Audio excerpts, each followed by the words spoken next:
Last part के and में। और वो बोलता है मैंने कुछ ज़्यादा ही कर दिया, मुझे उस वुडन स्वॉर्ड को नहीं उठाना चाहिए था, उसकी वजह से मेरे हाथ काफ़ी ज़्यादा दर्द कर रहे हैं। और अब मुझे लगता है क्योंकि मैंने वहाँ की सारी प्रॉब्लम ठीक कर दी, मुझे अपने रूम में जाकर आराम करना चाहिए। तभी हमें थोड़ी देर बाद का सीन दिखाया जाता है। डीमन नाइट सो के उठे होते हैं और हम देखते हैं डीमन नाइट के रूम में डीमन किंग आए होते हैं और वो बोलते तुम काफ़ी ज़्यादा थक गए होगे, क्या तुम्हें अच्छी नींद आई? और तभी डीमन नाइट बोलने लगते हैं डीमन किंग आखिर आप यहाँ पे क्या कर रहे हैं? तभी हम देखते हैं डीमन किंग बोलने लगते हैं मुझे पता है मैं तुमको डिस्टर्ब कर रहा हूँ, लेकिन क्या तुम थोड़ी देर के लिए मेरे साथ चल सकते हो? तभी डीमन नाइट बोलने लगते हैं डीमन किंग आखिर बात क्या है? और डीमन नाइट मन में सोच रहे होते हैं भले जो भी बात हो, डीमन किंग ने यहाँ पे काफ़ी टाइम तक वेट किया है तो मुझे उनके साथ जाना चाहिए। और तभी डीमन नाइट बोलने लगते हैं क्या ये उस ह्यूमन के बारे में जिसने मुझे मारने का ट्राई किया था? तभी डीमन किंग बोलने लगते हैं हाँ तुमने बिल्कुल सही कहा, चलो फटाफट से मेरे साथ चलो। फिर हम देखते हैं वो लोग अंडरग्राउंड डंजन के अंदर आगे होते हैं और डीमन नाइट बोलते हैं कि इस डंजन के अंदर उन सबको रखा जाता है जो कि डीमन रियल के ऊपर अटैक करते हैं। और तभी हम देखते हैं डंजन की प्रिजन खुलती है और अंदर हमें उसी बंदे को दिखाया जाता है जिसकी हालत काफी ज्यादा खराब होती है। और डीमन नाइट सोच रहे होते हैं आखिर इस बंदे की हालत इतनी ज्यादा कैसे खराब हो गई? तभी डीमन किंग बोलने लगते हैं एक बार इस बंदे की तरफ देखो, क्या तुम्हें काफी ज्यादा फेमिलियर नहीं लगता? और डीमन नाइट बोलते हैं क्या फेमिलियर?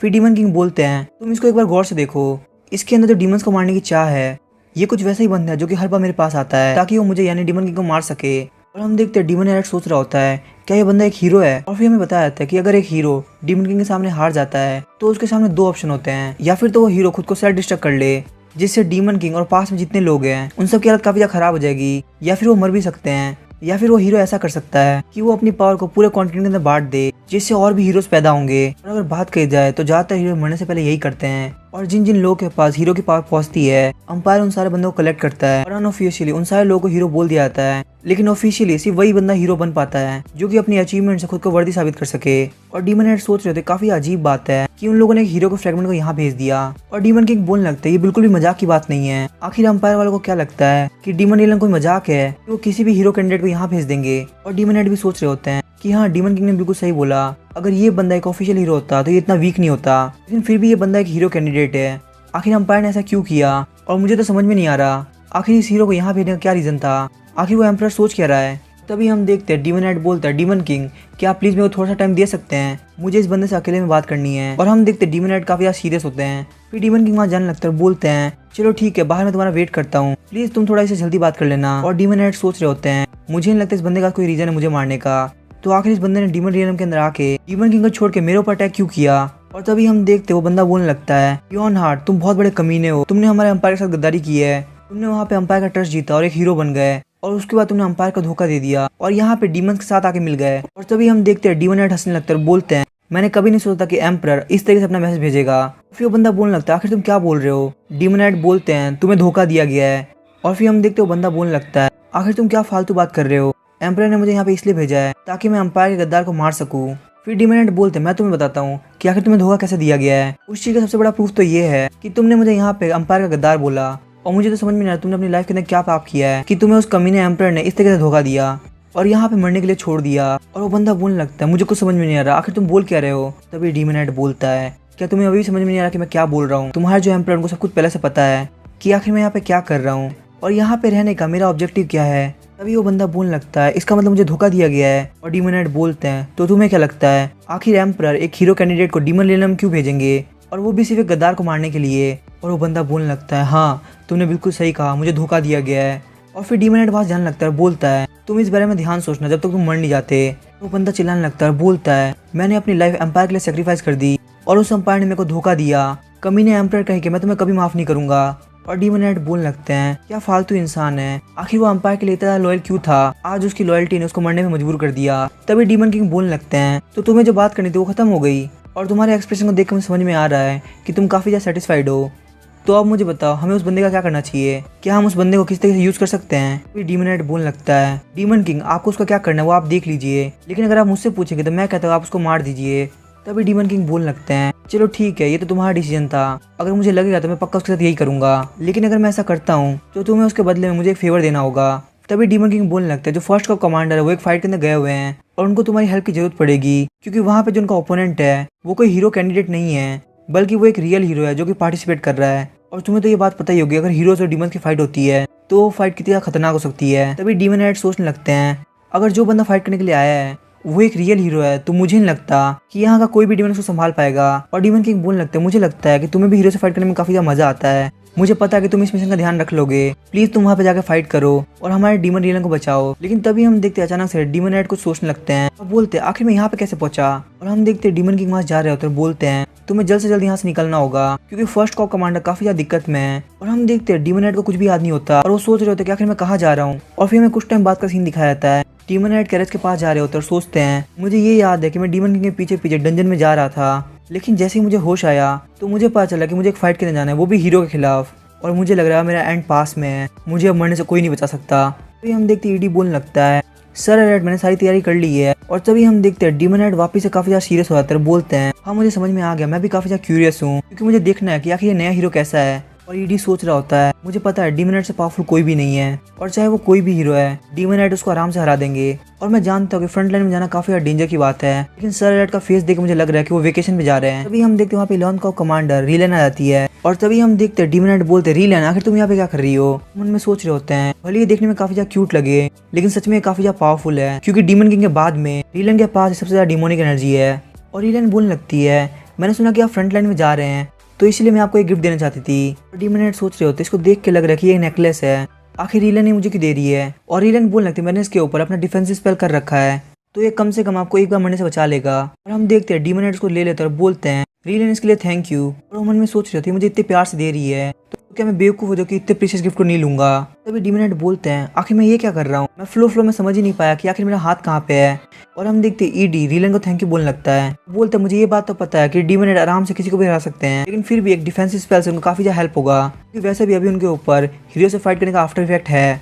और रीलन भी बोलने लगती है तुम काफी अच्छे लेफ्टिनेंट हो, सच में तुम डीमन हेड का काफी ज्यादा ध्यान रखते हो। और फिर वो लोग ऐसे ही डीमन हेड की तारीफें करने लगते हैं और फिर डीमन हेड बोलने लगता है मुझे लगता है हमें चलना चाहिए। और डीमन हेड सोच रहे होते हैं मेरी बॉडी के ऊपर जो हीरो को मारने का आफ्टर इफेक्ट हुआ है मैं उसके बारे में क्लियर कर देना चाहता हूँ। मैं बता दूं ना ही मैंने हीरो को सेल्फ डिस्ट्रक्ट करने से रोका है और ना ही मैंने सेल्फ डिस्ट्रक्शन को एब्जॉर्ब किया है। उस वक्त मैं उस वॉर के अंदर हीरो का कॉमरेड था लेकिन हीरो चाहता था कि मैं सर्वाइव करूँ, इसलिए उसने मुझे कहा कि तुम पीछे रहो और हम लोग के आने का इंतजार करो और अगर हम लोग ना आए तो ये रिपोर्ट जाके एम्परर को दे देना। और इस तरीके से सारे ट्रूप्स मुझे छोड़ के चले गए क्योंकि उनका कहना था कि अगर हम में से कोई भी जिंदा रहता है तो ये काफी ज्यादा अच्छा रहेगा क्योंकि मैं इस हीरो से पहले लास्ट हीरो था, इसीलिए ये हीरो चाहता था कि मैं कुछ अचीव करूं। और उसने जाते हुए मुझसे बोला था कि वो पक्का वापस आएगा। मैं वहाँ पे काफी टाइम तक वेट करता रहा और मैं सोचता था इतना टाइम बीत गया है आखिर वो लोग यहाँ पे आए क्यों नहीं। लेकिन मेरे को वहाँ पे जाके देखने से 3 चीजें रोक रही थी, वो था मेरा गिल्ट, डर और शर्म क्योंकि मैं यहाँ पे कॉमरेड बन के आया था तो मैंने उन लोगों के साथ सिर्फ सर्वाइव करने के लिए छोड़ दिया। लेकिन एंड में जाके मैंने सोचा कि मुझे कम से कम जाके रिजल्ट देखना चाहिए, अगर हीरो जीत गया होगा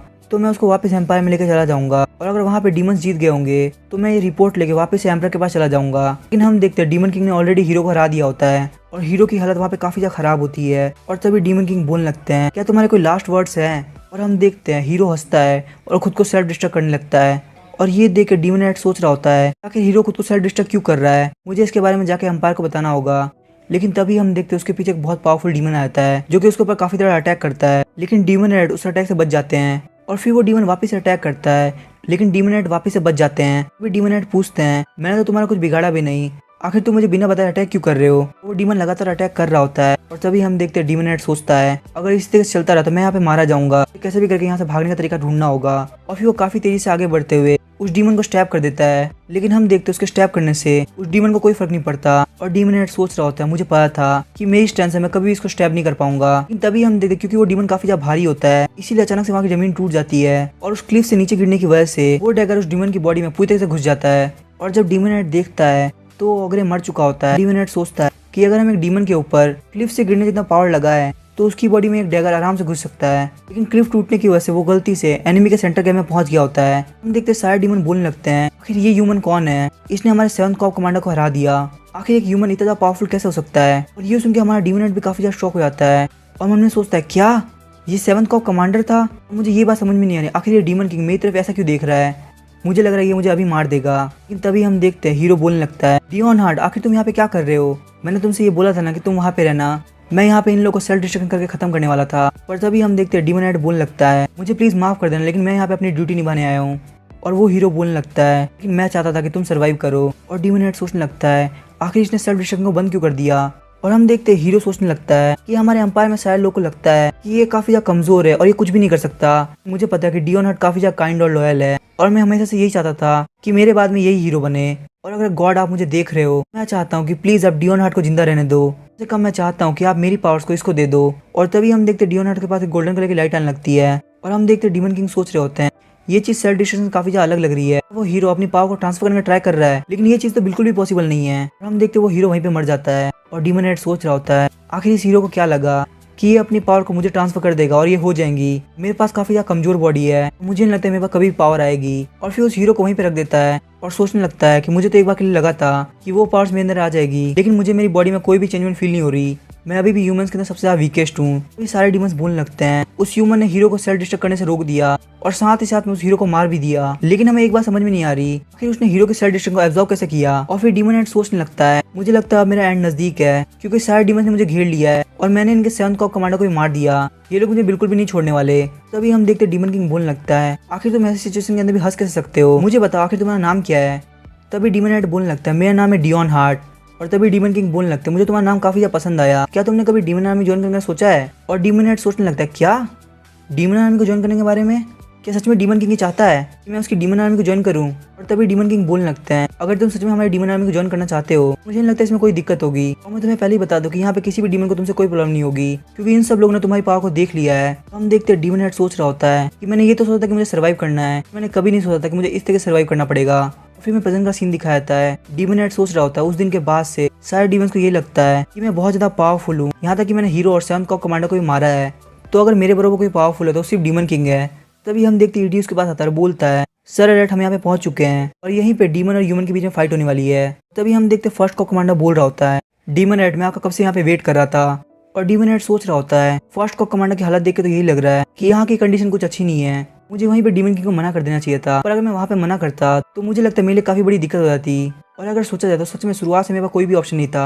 और 1st कॉप कमांडर सोच रहे होते हैं, इनका फेस देख के लग रहा है कि इनको कोई भी टेंशन नहीं है। और 1st कॉप कमांडर बोलने लगते हैं डीमन हेड प्लीज हमें माफ कर दीजिए, लेकिन अभी के लिए तो फाइट रुकी हुई है और हमें नहीं पता कि कब ये फाइट स्टार्ट हो जाएगी, इसीलिए हमको एडवांस में प्रिपरेशन करनी होगी। तभी डीमन हेड बोलने लगते हैं तुम ये कहना चाहते हो कि वॉर के स्टार्ट होते ही हमारे कॉप्स उनके ऊपर अटैक करने के लिए आगे बढ़ेंगे। तभी 1st कॉप कमांडर बोलता है नहीं मैं ये चाहता हूँ कि आप इस वॉर के अंदर खुद से पार्ट ले, जैसे ह्यूमंस की आर्मी अटैक करने के लिए आगे बढ़े तो आप भी उन लोगों के ऊपर अटैक करने के लिए आगे बढ़ जाएं। तो डीमन हेड सोचने लगता है क्या ये चाहता है कि मैं भी यहाँ पे फाइट करूँ। देखते सीन चेंज होता है, ह्यूमन वर्ल्ड के फ्रंट लाइन का सीन दिखाया जाता है। वहाँ पे एक बंदा बोल रहा होता है तुम कह रहे हो कि वहाँ पे 0 कॉप कमांडर आया है। और वो बंदा बोलता है हाँ आपने बिल्कुल सही कहा, जहाँ तक हमारे बंदे ने न्यूज़ पहुंचाई है कल ही 0 कॉप कमांडर वहाँ पे पहुंचे हैं और वो इस वॉर के अंदर पार्टिसिपेट करने वाले हैं। और इस वजह से डीमन आर्मी काफी ज्यादा जोश में लग रही है। और अगर वहीं बात करें जाए हमारे एम्पायर के ट्रूप्स की तो हम देखते हो बंदा बोलने लगता है बस इतना काफी है। तो सोच रहा होता है आखिर वो कमीना यहाँ पे क्यों आया, मैंने सुना है कि वो काफी ज्यादा स्ट्रॉन्ग है, वो 0 कॉप कमांडर जिसको डीमन किंग का जोकर कार्ड भी बोला जाता है। अगर बात करें तो 1st कॉप कमांडर से तो काफी ज्यादा पावरफुल है, यहाँ तक कि सारे 12 कॉप कमांडर भी मिलकर उससे फाइट करें तो भी वो उससे नहीं जीत सकते। तभी उसके साथ वाला बंदा बोलता है अगर ये बात सच है कि 0 कॉप कमांडर यहाँ पे आ चुका है तो मुझे नहीं लगता कि हम लोग ये फाइट जीत पाएंगे। और तभी हम देखते हो दूसरा बंदा बोलने लगता है हम एक असैसिन को भेजेंगे 0 कॉप कमांडर को मारने के लिए। तभी दूसरा बंदा बोलता है क्या एक असैसिन को, तो तुम्हें क्या सच में लगता है कि एक असैसिन 0 कॉप कमांडर को मार सकता है। तभी हम देखते हो पहला बंदा बोलने लगता है अगर सच में 0 कॉप कमांडर इतना ज्यादा पावरफुल है जैसे कि उसके बारे में रूमर्स फेमस है तो एक बार के लिए हमें उस रूमर को कंफर्म करना चाहिए वहाँ पे 0 कॉप कमांडर सच में एग्जिस्ट करता भी है या फिर ये एक डीमन किंग की चाल है जो कि उन लोगों ने ह्यूमन आर्मी को डराने के लिए बनाई है। और हमें बताया था कि वो बंदा कोई और नहीं ह्यूमंस का नया हीरो जिसका नाम है क्रूअल। और क्रूअल बोलने लगता है अगर एक असैसिन ये पता लगा ले 0 कॉप कमांडर सच में इतना पावरफुल है कि नहीं तो ये चीज हमारे लिए काफी ज्यादा हेल्प करेगी। और हमें दिखाया था ईडी को जो कि डीमन हेड के हाथ की पट्टी कर रहा होता है। और डीमन हेड सोच रहा होता है क्या मुझे सच में इस फाइट को ज्वाइन करने की जरूरत है। और मेरे ऊपर तो इस बात का बहुत ज्यादा प्रेशर है क्योंकि मुझे वहाँ पे काफी ज्यादा आउटस्टैंडिंग परफॉर्म करना पड़ेगा, क्योंकि मैं एक 0 कॉप कमांडर हूँ। अगर मैंने वहाँ पे परफॉर्म नहीं किया और मैं बच भी गया तो भी ये लोग मुझे मार देंगे। तभी ईडी बोलने लगता है सर रेड कैप ठीक नहीं है, आपकी बॉडी बहुत ज्यादा कांप रही है इसलिए मुझे बैंडेज करने में काफी ज्यादा दिक्कत हो रही है। तभी डीमन हेड बोलने लगता है नहीं इसमें कोई बात नहीं है, मैं बिल्कुल ठीक हूँ। और तभी हम देखते हैं डीमन हेड बोलने लगता है ईडी तुम्हें इतने ध्यान से करने की जरूरत नहीं है। और डीमन हेड सोच रहा होता है मैं बस जाके नए हीरो का फेस देख के आ जाऊंगा। तभी ईडी बोलने लगता है हमें नहीं पता कि कब ये बैटल स्टार्ट हो जाए तो मुझे इस चीज को केयरफुली करने की जरूरत है, क्योंकि मैं नहीं चाहता कि एक गलती की वजह से हमें मौका हाथ से निकाल दे। और वैसे भी सर अलर्ट आप अपना ध्यान बिल्कुल भी नहीं रखते। हम देखते डीमन हेड सोच रहा होता है चलो ये तो बहुत अच्छी बात है कि मेरे को सर्व करता है, लेकिन आखिर ये बिना कंप्लीट किए मुझे कैसे फॉलो कर लेता है, आखिर मेरे बारे में क्या खास है। और वो सोचता है मुझे खून की उल्टी होती है और मैं काफी आसानी से बेहोश भी हो जाता हूँ। अगर मैं ज़्यादा धूप के अंदर जाता हूँ तो मेरी स्किन के ऊपर रैशेज पड़ जाते हैं। अगर मैं अपने आप को कहीं से भी देखूँ तो मैं सिर्फ यूजलेस कचरा हूँ। तो आखिर ये ईडी जैसा बंदा मेरा लेफ्टिनेंट क्यों है और मेरा इतना ध्यान क्यों रखता है? और तभी हम देखते ईडी बोलने लगता है, अब आपका बैंडेज काफ़ी अच्छे से हो गया है, मुझे तो लगता है कि आप सारी ह्यूमन आर्मी को अकेले ही खत्म कर देंगे। और फिर ईडी बोलने लगता है कि इस कपड़े को डीमन किंग ने अपने मैजिक से बनाया ताकि आपका फेस सन से बिल्कुल भी हार्म ना हो, और अब आप चाहे तो अपनी मर्जी के हिसाब से फाइट कर सकते हैं। और डीमन हेड बोलने लगता है उन्होंने यहाँ पे एक स्पेल भी छोड़ा है जिसकी वजह से मैं इस पट्टी के भी आर पार देख सकता हूँ। ईडी बोलता है डीमन किंग ने जितना इसके ऊपर मैजिक यूज किया है, मुझे लगता है सर डीमन किंग आपकी काफी ज्यादा केयर करते हैं। और फिर हम देखते हैं, हमें बताया जाता है मैजिक इस वर्ल्ड की रेगुलेशन को तोड़ती है और बहुत ही कम डिमंस होते हैं जो कि मैजिक को यूज कर पाते हैं, और जो डिमोनिक एनर्जी वो लोग मैजिक के ऊपर यूज करते हैं वो वापस से रिकवर नहीं की जा सकती। और यहाँ तक ये भी माना जाता है कि जितनी ज़्यादा डीमन किंग की डिमोनिक एनर्जी कम होगी उतनी ही जल्दी नया हीरो अपीयर होगा। और अगर डीमन किंग इतनी ज़्यादा डिमोनिक एनर्जी को यूज कर रहे हैं इसका मतलब वो काफी ज़्यादा कॉन्फिडेंट है कि वो आने वाले नए हीरो को हरा सकते हैं। और हम देखते हैं डीमन हेड की पूरी बॉडी पर पट्टी बांध दी होती है और ईडी बोलने लगता है जब तक हमारे पास 0 कॉप सोल्जर्स और आप मौजूद है हमें लगता है कि हम हारेंगे। और जैसे ही आप वहाँ पे एंटर करेंगे सारे सोल्जर्स काफी जोश के साथ ट्रेनिंग करने लगेंगे। और तभी हम देखते हैं डीमन हेड बोलने लगता है मैं अभी 9th कॉप कमांडर के टेंट में जा रहा हूँ ताकि हम उन लोगों से थोड़ी बात कर सके। और तभी हम देखते हैं डीमन हेड बाहर निकलता है और सोच रहा होता है मुझे यहाँ पे कोई ना कोई छुपने की जगह ढूंढनी होगी। और तभी हम देखते हैं सारे सोल्जर्स डीमन हेड को देख के काफी ज्यादा खुश हो जाते हैं और बोलते हैं हमें इस वॉर के अंदर काफी ज्यादा दिक्कत हो रही थी और अब हमने 0 कॉप कमांडर को देख लिया है तो हमें पक्का भरोसा हो गया कि हम इस वॉर को जीतने वाले हैं। तभी हम देखते हैं फर्स्ट कॉप कमांडर देख के काफी ज्यादा खुश होते हैं, बोलते हैं मुझे पता था कि डीमन किंग का डिसीजन बिल्कुल ठीक है। डीमन हेड के यहाँ पे आने से सारे सोल्जर्स के अंदर काफी ज्यादा जोश भर गया है। और तभी हम देखते हैं 0 कॉप कमांडर को साइड से पेड़ पे बैठ के बंदा देख रहा होता है और बोलता है तो ये है 0 कॉप कमांडर।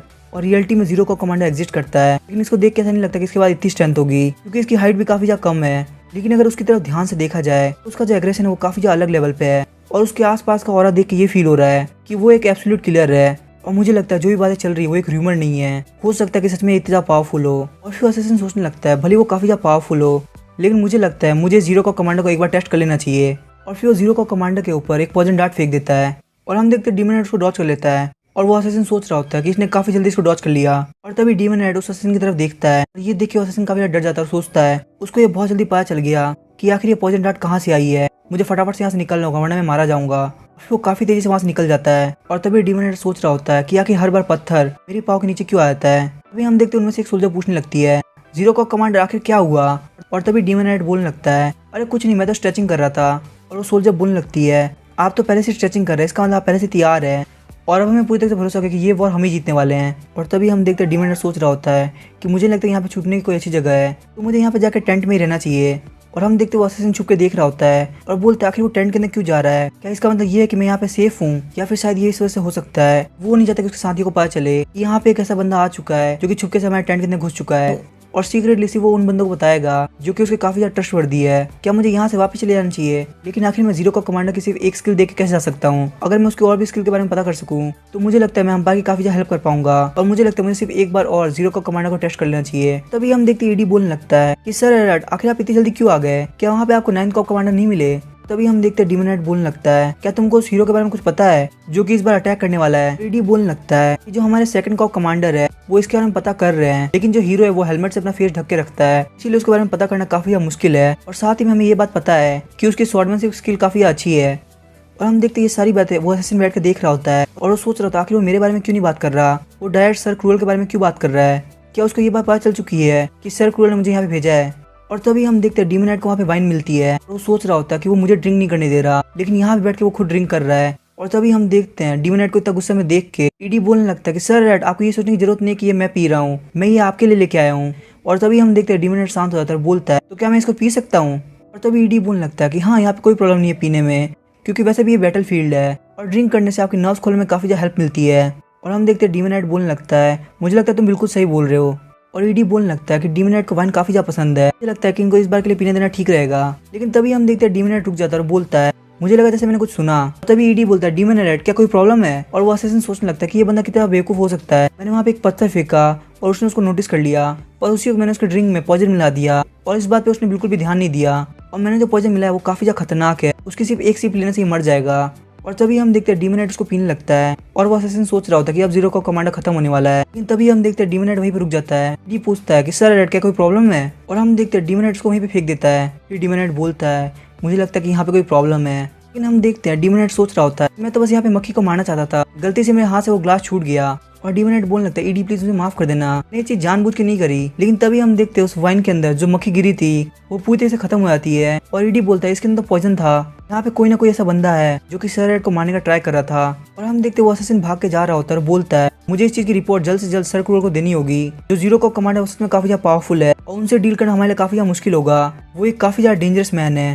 तभी हम देखते फर्स्ट कॉप कमांडर बोल रहा होता है क्या किसी ने यहाँ पे आने का ट्राई किया, और उसका ऑब्जेक्टिव ये था कि वो जीरो कॉप कमांडर को मार सके। और सारे सोल्जर बात करने लगते कि आखिर वो असेसिन यहाँ पे आया कैसे, जीरो कॉप कमांडर को छोड़ के बाकी किसी को भी इस बारे में पता कैसे नहीं चला। तभी हम देखते फर्स्ट को कमांडर बोलने लगते हैं मैं तुम लोग को इस गलती के लिए बाद में पनिशमेंट दूंगा, लेकिन अभी के लिए जाके फटाफट से चेक करो कि यहाँ पे हमारा कोई और एनिमी नहीं होना चाहिए। और हम देखते डीमोनेट सोच रहा होता है इसका मतलब मैं सच में मर सकता था। ईडी बोलने लगता है कि सर रेड प्लीज मुझे माफ कर दीजिए, आज मेरी बेवकूफी की वजह से आपकी जान जा सकती थी। और तभी हम देखते डीमोनेट बोलने लगता है मुझे लगता है कि इसमें तुम्हारी गलती थी, वो बंदा सच में काफी ज्यादा स्किल्ड असेसिन था। और डीमोनेट सोच रहा होता है कि शायद से उन लोगों को लगता है कि जीरो का कमांडर काफी ज्यादा पावरफुल है और वो उन लोगों के लिए बहुत बड़ी प्रॉब्लम हो सकता है, इसीलिए अंपायर मुझे मरवाना चाहता है। लेकिन मैं उस कमीने के साथ ड्रिंक भी नहीं कर पाया। और तभी डीमोनेट बोलता है ईडी मेरी बात ध्यान से सुनो, बोलता है कि आप मुझे जो भी पनिशमेंट देंगे मैं उसको लेने के लिए तैयार हूँ। लेकिन डीमोनेट बोलता है कि तुम जब वो बोतल लेके आए थे तो मेरे हिसाब से वो बोतल अनओपन थी। और ईडी बोलता है हाँ आपने बिल्कुल सही कहा, तो इसका मतलब ये चीज पक्का है कि पॉइजन उस ग्लास के अंदर था ना कि इस बोतल के अंदर, और इसका मतलब ये है कि मैं इस अल्कोहल को ड्रिंक कर सकता हूँ। और फिर हमें वापस से ह्यूमन आर्मी का सीन दिखाया जाता है, वो असेसिन आके हीरो को बता रहा होता है कि सच में जीरो का कमांडर काफी ज्यादा डेंजरस है, जो भी रूमर्स उसके बारे में फेमस है वो बिल्कुल भी गलत नहीं है, मुझे नहीं लगता कि हम उसके खिलाफ जीत पाएंगे। और हम देखते क्रूअल बोलने लगता है कि ये असेसिन काफी ज्यादा स्किल्ड था पर उसके बावजूद भी ये मरते मरते बचा है, इसका मतलब जो भी रूमर्स थे वो बिल्कुल सही थे और जीरो का कमांडर हमारे लिए काफी ज्यादा डेंजरस है। और अगर हमें डीमन आर्मी से जीतना है तो हमें उस बंदे की जरूरत पड़ेगी कि उन लोगों के पास भी जीरो का कमांडर है, तो फिर सिर्फ वही बंदा है जो कि जीरो का कमांडर को टक्कर दे सकता है। फिर उसके साथ वाला बंदा बोलने लगता है आपके कहने का मतलब जो इस अंपायर का दूसरा हीरो है। क्रूअल बोलने लगता है हाँ तुमने बिल्कुल सही बोला, लेकिन अभी के लिए तो वो यहाँ पे नहीं है, तो इसीलिए अभी के लिए हमको पीछे हटना होगा। और उसके साथ वाला बंदा बोलने लगता है कि अगर हम लोग पीछे हटेंगे तो क्या ऐसा नहीं लगेगा कि हम जीरो का कमांडर के डर से यहाँ से भाग गए और वो यहाँ पे हमारे बारे में काफी ज्यादा छोटा सोचने लगेंगे। और हम देखते क्रूअल बोलने लगता है कि हम लोग यहाँ से पीछे हटेंगे, लेकिन अगर हमारे ऊपर कोई भी अटैक करने के लिए आएगा तो हम उसको वहीं पे मार देंगे। और मुझे लगता है हम लोग को इन डीमंस को यही सोचने देना चाहिए कि ये लैंड वैसे भी इतनी ज्यादा जरूरी नहीं है, तो हम लोग इस वजह से पीछे हट रहे हैं।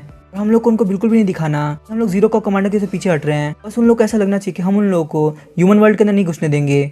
और तभी उसके साथ वाला बंदा बोलने लगता है मैं ये बात सारी आर्मी को तो समझा दूंगा, लेकिन आखिर हम अंपायर के अंदर क्या बोलेंगे।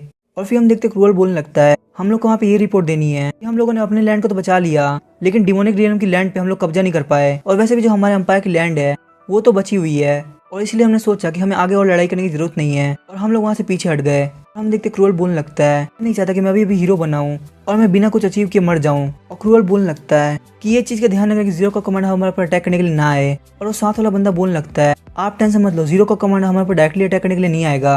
और फिर क्रूअल बोलता है चलो ये तो बहुत अच्छी बात है, तो इसका मतलब हम इस प्लान को लेकर चल सकते हैं। फिर हम देखते हैं वहाँ पे एक बंदा दौड़ता हुआ आता है और बोलता है कि जो डीमन आर्मी वो हमारे पर अटैक करने के लिए आगे बढ़ रही है, और इस बार जो बंदा आर्मी को लेकर आगे बढ़ रहा है वो कोई और नहीं, वो जीरो का कमांडर है। और क्रूअल सोचने लगता है आखिर हमारा ये प्लान फ्लॉप कैसे हो गया। और फिर हमें डीमन रेड की तरफ दिखाया जाता है, वो वहाँ पे सारे ह्यूमन आर्मी को खचाखच काट रहा होता है। और हम देखते ईडी बोल रहा होता है कि सर रेड ने वो पूरी बोतल पी ली और अभी वो पूरी तरह से ड्रंक है, लेकिन क्योंकि यहाँ पे सर रेड फाइट कर रहे हैं इसीलिए हमारे सारे सोल्जर का जोश काफी ज्यादा है। अभी हम देखते वहाँ पे ह्यूमन आर्मी का एक बंदा डर के मारे गिर जाता है और रोने लगता है और बोलता है ये बंदा तो एक डेविल है, और इस बंदे को देख के मुझे हिम्मत ही नहीं हो रही मेरे वेपन को उठाने की, लेकिन मुझे फिर भी खुद को सर्वाइव करना है और मुझे काफी ज्यादा डर भी लग रहा है। वो बोल रहा था प्लीज मेरी कोई हेल्प करो वरना ये डेविल मुझे मार डालेगा।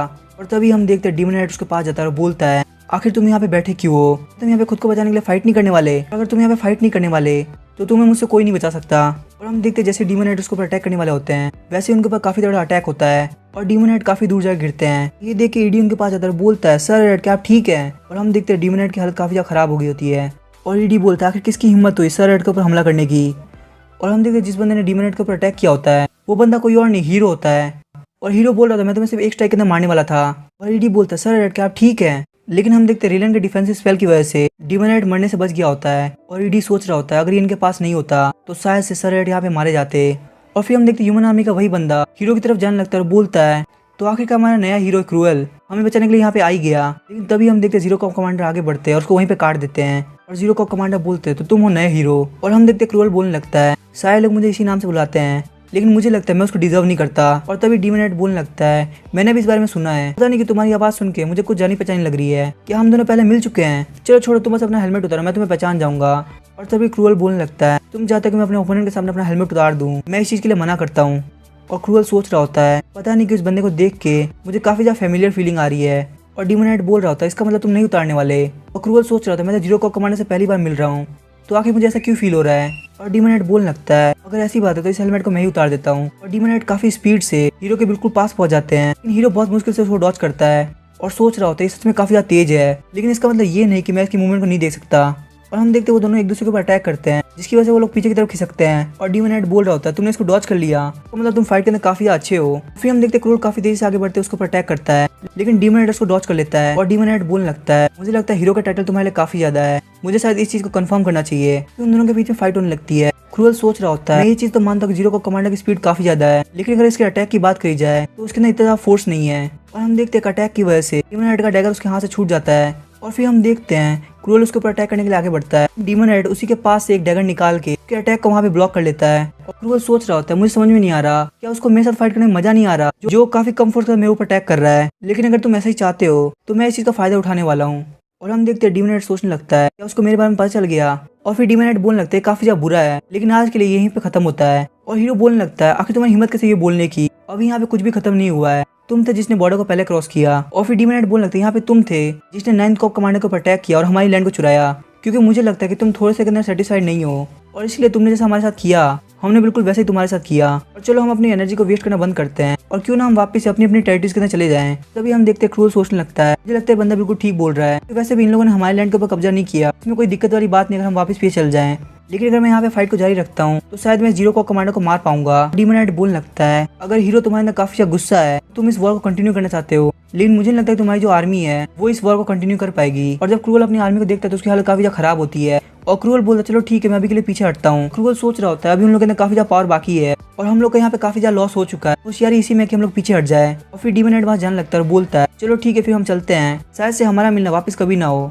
और वहाँ पे सारे सोल्जर्स बात करने लगते हैं सिर्फ हमारे जीरो कॉर्प कमांडर की वजह से आज हम उन लोगों को यहाँ से वापस भेज पाए। फर्स्ट कॉर्प कमांडर सोच रहा होता है मुझे समझ में नहीं आ रहा आखिर डीमन हेड यहाँ से पीछे क्यों हटे, अगर हम इसी तरह से अटैक कर रहे होते तो हम एम्पायर की लैंड के ऊपर कब्जा कर पाते। मुझे पक्का पता है इन्होंने फाइट को बंद किया है तो इसके पीछे भी एक रीजन होगा और मुझे ऐसी बात करके उनका मूड नहीं खराब करना चाहिए। और फर्स्ट कॉर्प कमांडर बोलते हैं डीमन हेड आपने काफी अच्छा काम किया, लेकिन हम देखते हैं कि डीमन हेड वहीं पे बेहोश हो जाता है और बोलता है मेरी ये बॉडी मुझे इस पर काफी ज्यादा गुस्सा आता है। और फर्स्ट कॉर्प कमांडर सोच रहे होते हैं हाँ मैं इस बात को तो भूल ही गया था कि अभी भी इनकी बॉडी काफी ज्यादा कमजोर है, शायद यही वजह है कि ये इस फाइट से पीछे हटे क्योंकि अपने फिजिकल कंडीशन को जानते थे, क्योंकि अगर ये वहाँ पे हारते इससे सबसे ज्यादा लॉस डीमन आर्मी के कॉन्फिडेंस को होता। हम देखते वहाँ पे बैन आया था और बोलता है सर आपको क्या हुआ।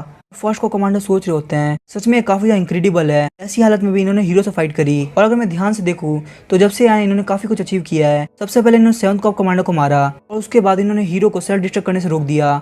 और उन सबसे भी बड़ी बात यह है कि डीमन किंग ने इनको रिक्रूट कर लिया। और सही सही बोलो तो मुझे उस वक्त काफी अजीब लगा था, लेकिन अगर अब बात करी जाए मुझे समझ में आ चुका है कि आखिर क्यों ये जीरो कॉर्प कमांडर है। और अब डीमन हेड आप जाके रेस्ट कीजिए, मैं यहाँ पे सब कुछ संभाल लूंगा। अब इसके क्या होगा हम नेक्स्ट एपिसोड में जानेंगे। वीडियो पसंद है चैनल को सब्सक्राइब करके वीडियो को लाइक कर देना। Thank you.